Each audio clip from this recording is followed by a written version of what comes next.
We're live. Good morning, everybody. Hello. This is March 31st, 2020, during the pandemic years. For those future historians who are looking at these broadcasts for knowledge of the past. That's right. Today, Dan and I are talking about xenophobia and the ways we see that at play during this pandemic.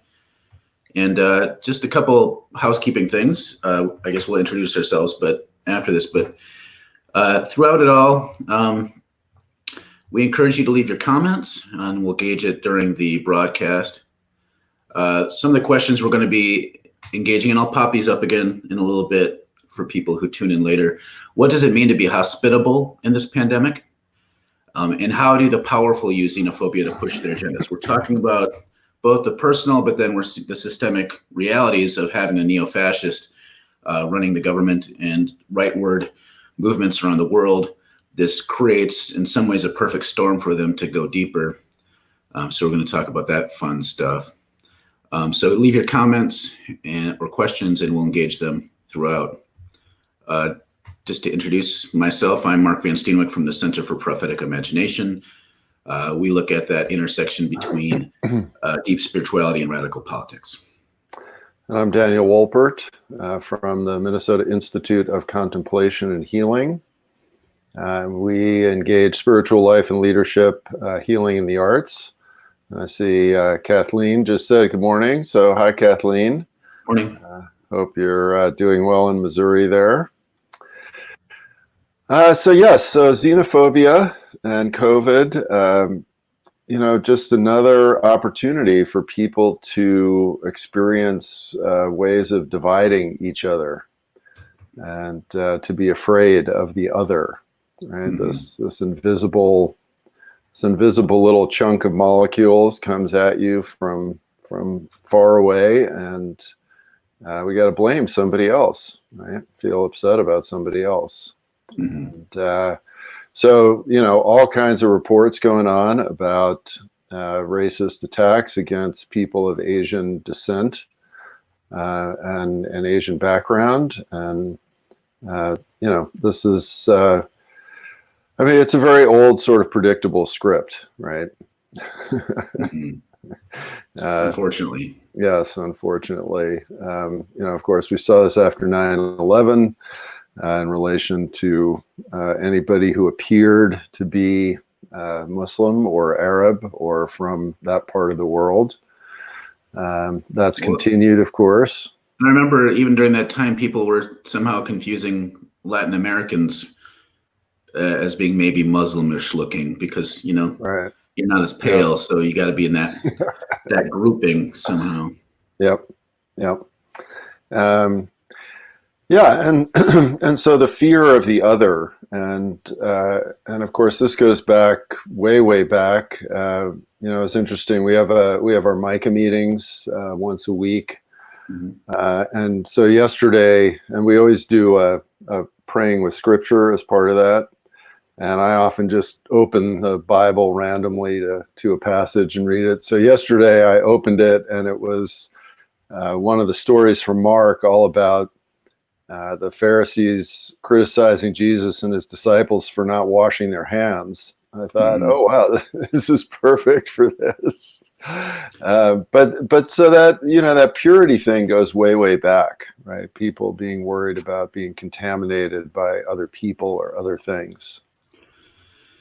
Yeah, and this gets really deep, and there's this whole, lots of people talk about this scapegoating mechanism, the way in which if you as a society or a community notice things not going your way and you want to come up with an easy, handy-dandy solution that doesn't cause you don't want to look deep within yourself or look at your systems, you find like an easy scapegoat.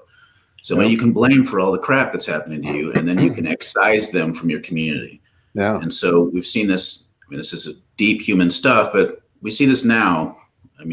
Before the COVID-19 thing hit, we were already on quite a track of saying that a lot of the problems we were having are become because of Latin American immigrants. We were already talking bad about the Chinese from the positions of power within our society. And now all that stuff just seems to have intensified.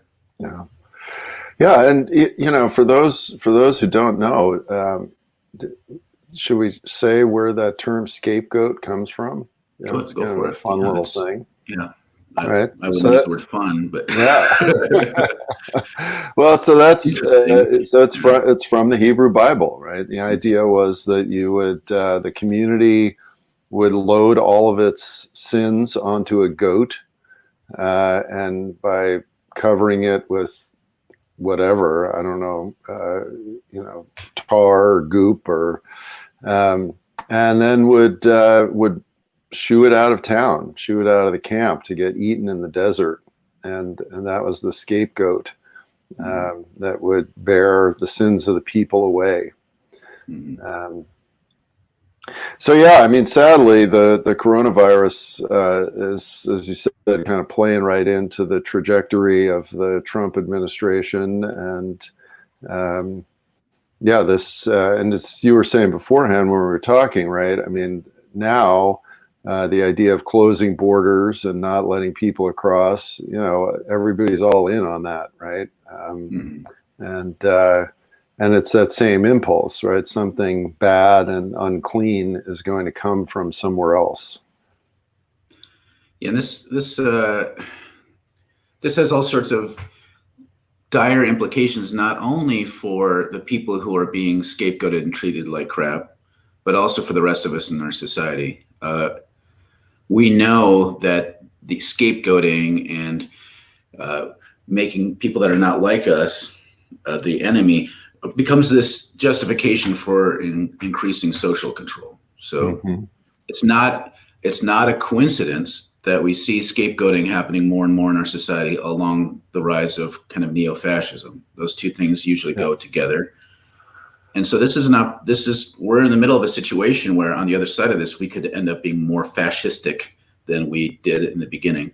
It doesn't have to go the other way just because we see people being neighborly, which, it does bring out the best in people, but this also brings out the worst. Everything intensifies, and we don't want to take anything for granted. Yeah. Well, right. I mean, there, a number of folks, and we've mentioned it several times here, have been talking about, oh, this is this great opportunity for people to come together, right? And the whole world is connected, and obviously everybody gets the virus. It's sort of this equal opportunity plague. And so, here's this great opportunity for humanity to come together in a lot of ways. But of course, the xenophobia thing is the opposite impulse. Yeah. Right. That yes, everybody can get the virus, but the solution is to just wall everybody off from each other. And so, let's close all the borders. And then, of course, the question is, at what point do you open them? Or do you say, no, actually, this is great. Like, if the evil Chinese are going to eat weird foods and create pandemics, then let's keep the borders closed forever because, we don't want to have to worry about that. Mm-hmm.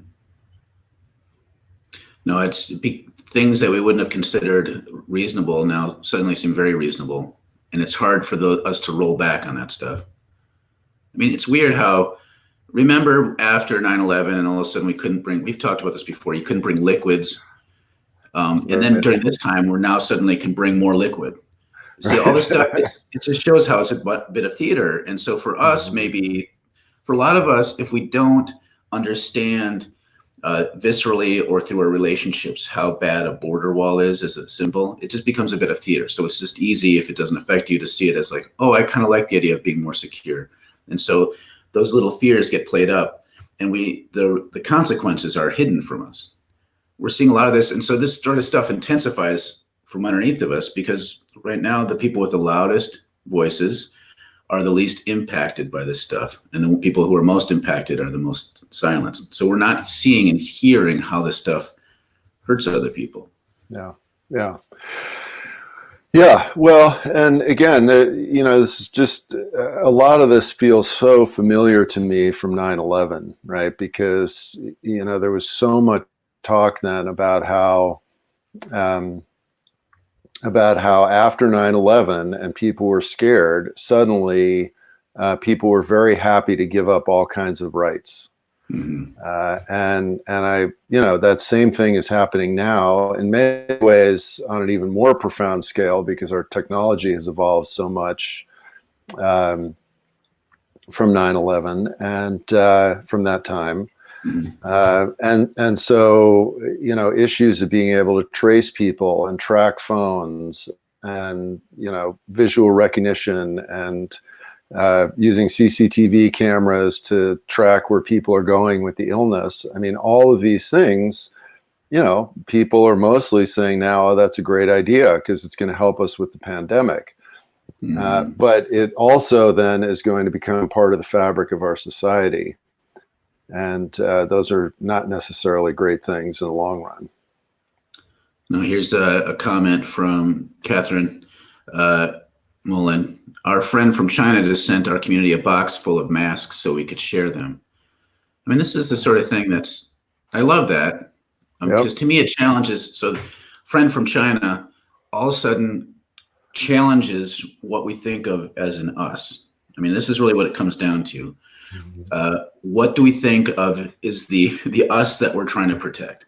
So, I Yep. mean, we don't have to just talk about international xenophobia, but I mean, xenophobia means fear of the stranger, right? We apply that towards immigrants, but to me, it's still xenophobic the way, we were talking about this before the broadcast, how in Nevada they're painting squares on the pavement so homeless people can sleep outside with social distancing. That they're not being treated like an us when that happens. Mm-hmm. And to me, this is like it's an intensification of the problem we already had. They were already being treated like not an us, and now they're being treated even more like not an us. And so we're seeing this time of it's intensified. The people who we are is get during every national crisis. It's always used for these weirdly nationalistic, patriotic crap to re-entrench who the us is that has to be fought for over and against the them. Mm-hmm. And so this crossing, like, hey, let's get some masks from our friends in China, pierces through that kind of way of looking Yep. at things, Yep. which is where we need to think about how to do that more. What does it Right. mean to be hospitable in the midst of this when we can't touch each other? Yeah. Yeah, and I do think that I mean before we got started today, so Mark and I always meet for a little bit beforehand to kind of talk about what we're going to talk about. And one of the things that you were bringing up was just how when you start addressing and talking about some of these big questions, it begins to feel very abstract or fuzzy. It's easy to kind of disengage and disconnect. And I do think that one of the things that's very important for us to realize is that the little things that we do in our lives and the way we live our lives day to day add up over time. Mm-hmm. And I was really thinking about this as you were talking about. I was reminded of a trip that I went on with a number of folks from the United States, very well educated, upper middle class people. We went to Central America. They were all adults in the 80s when we were doing all of the military intervention and undermining governments in Central America. And they really did not know much of anything about that, right? And so, one, I was very surprised with that. I probably shouldn't have been, um, but I think what was really on my mind then was that, okay, those people had missed like 25 years of raising their awareness about social issues. And so I think that it's really important to recognize that we may think, oh, it's not a big deal for me to think about this now or become aware of this now.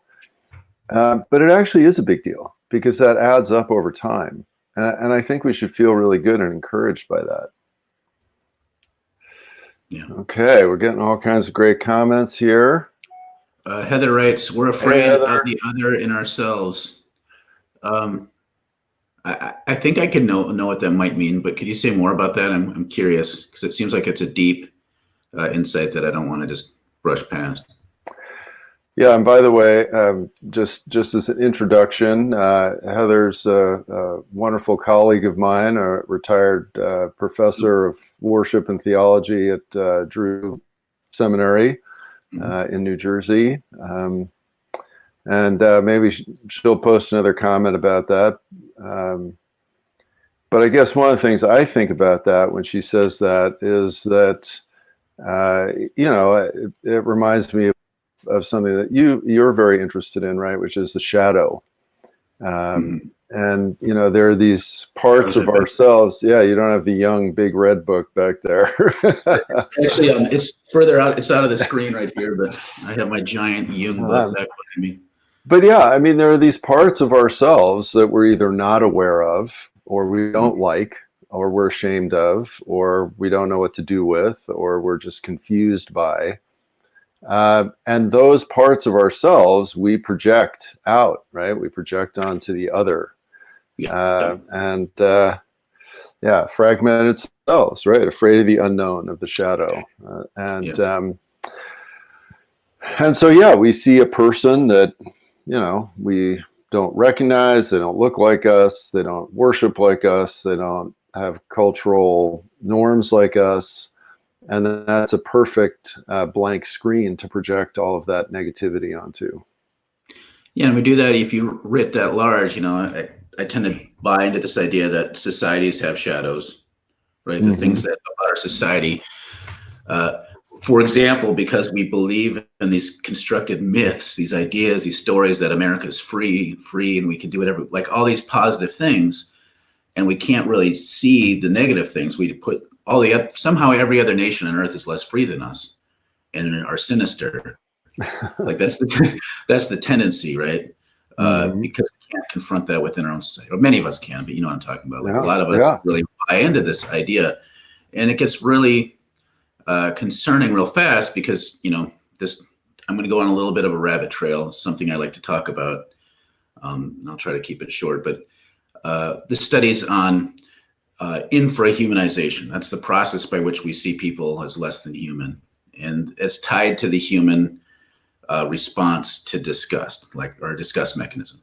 And so if you see certain nasty things, it elicits a disgust response. And there's certain people in our society that tend to elicit this response in us because we've been conditioned to see them as somehow dirty. This is what propaganda does, is it makes us think of people as less than human, even if we don't say. Very few people go around today saying, oh, I think such and such group of people aren't human. We know better than maybe to say that. But neurologically, at a neurological level, if we start having disgust towards groups of people, we are instinctively seeing them as less than human. So if you can get people to think like that about Muslims during 9/11, the Japanese during World War II, then all of a sudden people don't feel bad really if a lot of those people suffer and die because they're not even really human anyway. And so it creates this horrible situation where authoritarianism and extreme violence become possible. So we've got a long comment here. I'm not going to put my glasses back on. Hi, Peg. I'll pop this one up from Maria. It's long. I'll read it out loud. It's blocking my face. I know that reputable people have blamed eating bats was the source of the virus moving from bats to humans, but I find that hypothesis very unlikely. Butchering is accompanied by thorough washing and cooking kills germs. What is a much more likely source for the transfer is a poor farmer digging up guano for their farm. It's very likely that they would not be using gloves or a mask for this task. And it's very likely that it would be a long time before they washed up. Yeah, I mean, I think, and to me, this kind of connects with some of what we were talking about yesterday in relation to climate change and where do these things come from. I mean, right, we, as we're interacting with the rest of the natural world in intensive ways, all kinds of things happen. And I think that, and again, this to me is somewhat connected to the issue of education, right? I mean, I think that most people don't even understand how ubiquitous viruses are in our world, how many of them there are, how they're around all the time in all species of beings, and how actually they're very engaged with the process of evolution in terms of moving bits of genes around. And again, some of this understanding, and this is another sort of rabbit hole, but some of this lack of understanding Um, the whole thing about genetically modified organisms and the fact that, Monsanto tells us, oh yeah, we can make this corn that's Roundup resistant. Hmm. And what they don't tell you is that there are viruses that move genes from one plant to another. And so now already that's happened. And we have these huge resistant super weeds all over the place. So yeah, I mean, the virus moving around and mutating and jumping from species to species. This is an absolutely normal part of our existence. And again, if it's something that we're afraid of, or we, are going to blame, like, oh, this could happen to somewhere else, but it couldn't happen here, et cetera, et cetera.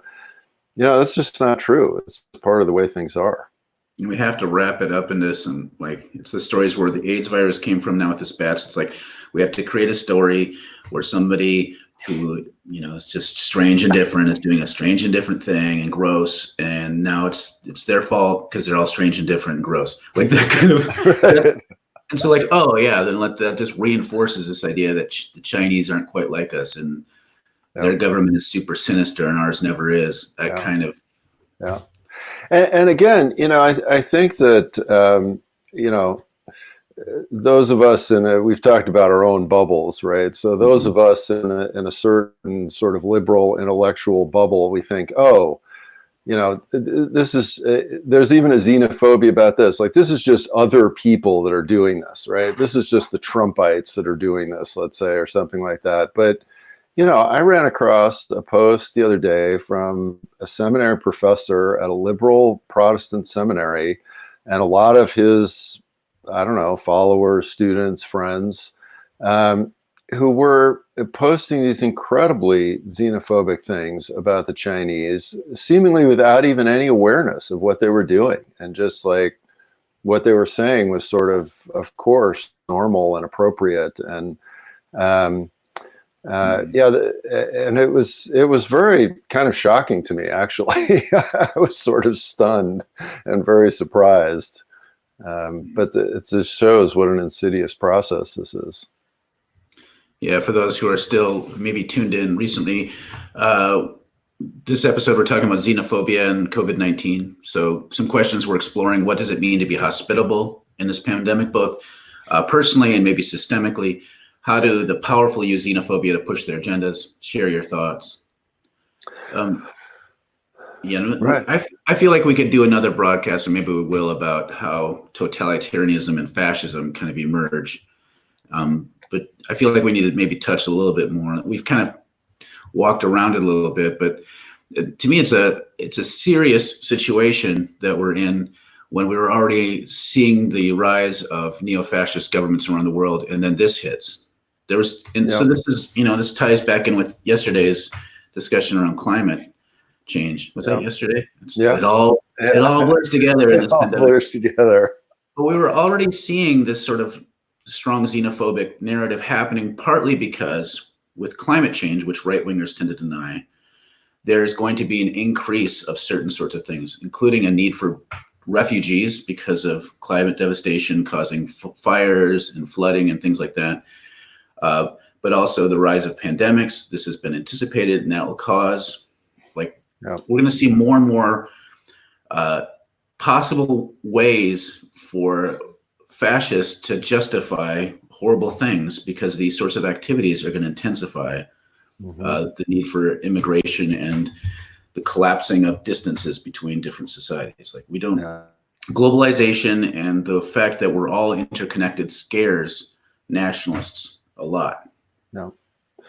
Yeah, and just yesterday, the president of Hungary pushed through, I guess you call it legislation, an edict that he's now president for life. I didn't see that. The Constitution is suspended. Elections are suspended. Legislation is suspended. He's now allowed to just decree rules. And, So I think this is a very concrete example of exactly what we're talking about. And, he's using the opportunity. I mean, things were already headed that way in Hungary anyway, but now he's using the opportunity of this virus to kind of complete this total takeover of the government and the society there. And I do think that, and maybe this is something we could, move into or come back to a little bit more tomorrow or a future time.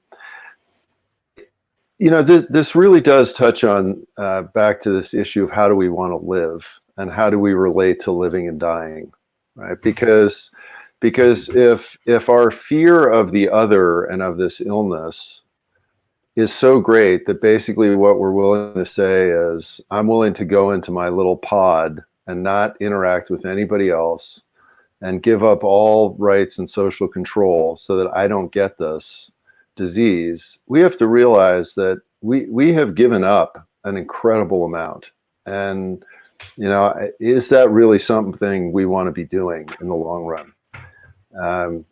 Not talking about a week or two, but again, in the long run, how do we want to construct our lives and our reality? So again, I would just encourage, we've had a few great comments, but it'd be great to get some more. And because we're coming down to the last few minutes. Any other thoughts or feelings? How are you guys doing out there? What are you noticing in regards to some or any of these issues? And I'll start. I don't want to get too deep into anything while we're waiting, hopefully, for some last minute comments. But I'm wondering if maybe we could speculate over. Okay, so we're all trapped indoors, and this is abstract. And I think for a lot of people, the first week we were trying to figure out what to do, and now this is becoming a little bit more normalized. We now know how to do activity that's digital and other ways. We're finding ways to support each other. What I'm just starting to think about, and this is a topic I know we're hoping to address at a future time, and maybe with some interviews. What does it mean to advocate and organize during a time like this? How do we start challenging xenophobic idea? I mean, can we just only rely on Facebook activism? What does it mean to push back against some of this stuff? Do you have any? I don't know if you have any thoughts. Well, here's Ellen. What does she have to say here?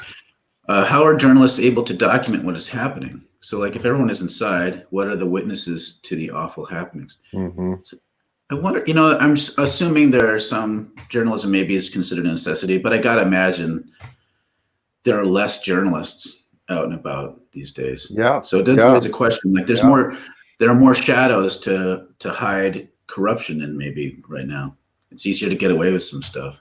No, Ellen, I mean, that's a great point. And certainly some of this stuff is being documented, but you're right. I mean, and I think that's true about all the things that we're talking about. As everybody is more inside, what is happening outside? A couple of comments. This is from Heather. Hospitality of touch will be changed in faith community. Yes, and I think faith communities, are really struggling with that. And one article, very long, I posted on my Facebook page this morning, but I hope we maybe get a chance to talk to engage more. There's a guy talking about a lot of these similar things and a lot of these concerns. And one of the things he brings up at one point is he's going through risk factors for premature death. And one of the worst risk factors is loneliness. Right? And so his thing is okay, so not everybody is trapped inside with another loving person or persons.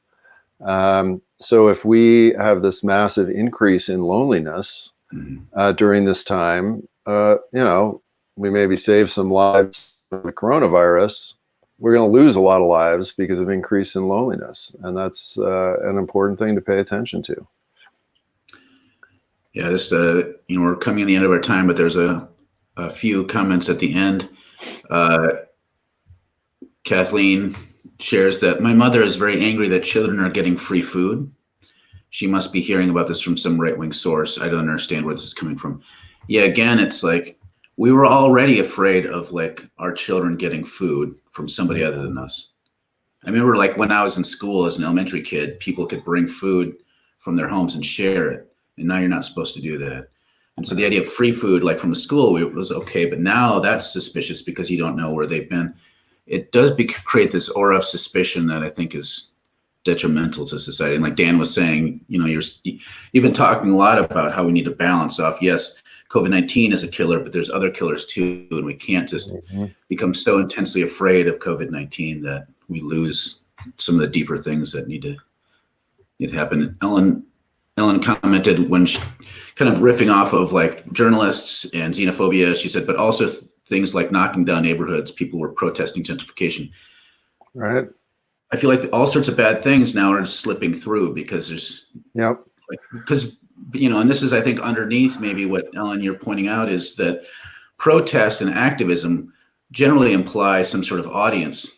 It's about bearing witness. And right now it's hard to bear witness or have an audience when everyone's locked down. So where's our leverage in working for justice?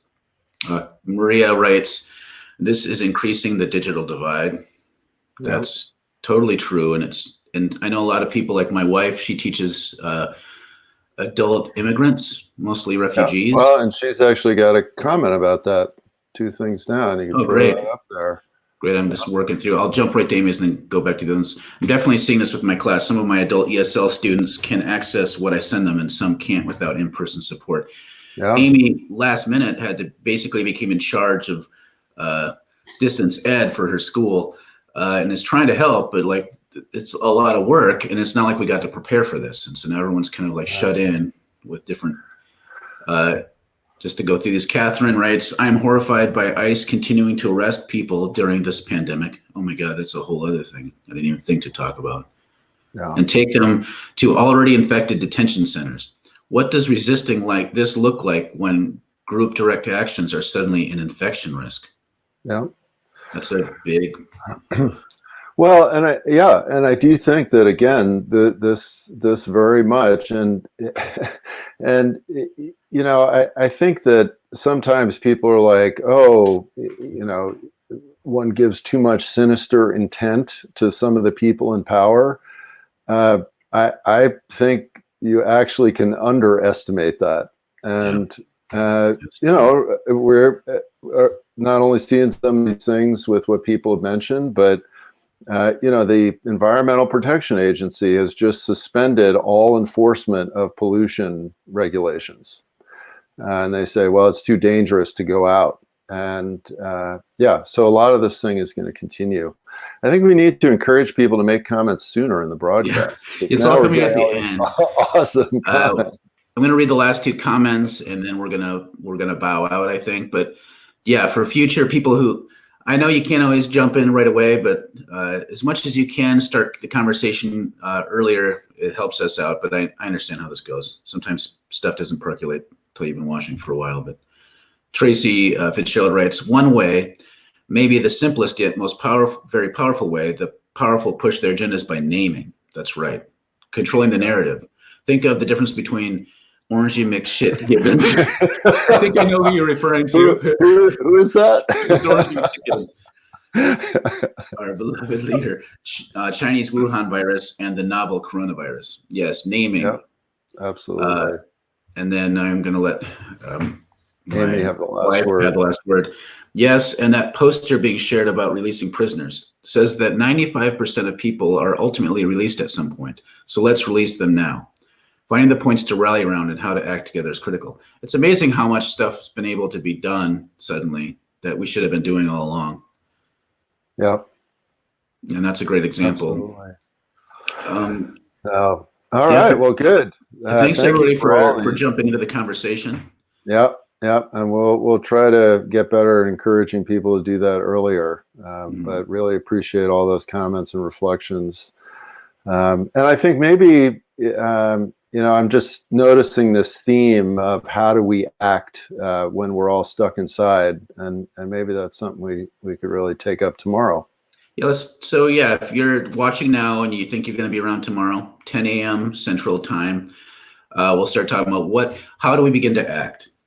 And maybe I'm sure that'll be a theme we come back to, but things that maybe you're trying to do, you're noticing other people do that allows us to have some sort of social power in this time, or things you're doing that help you feel grounded in the struggle.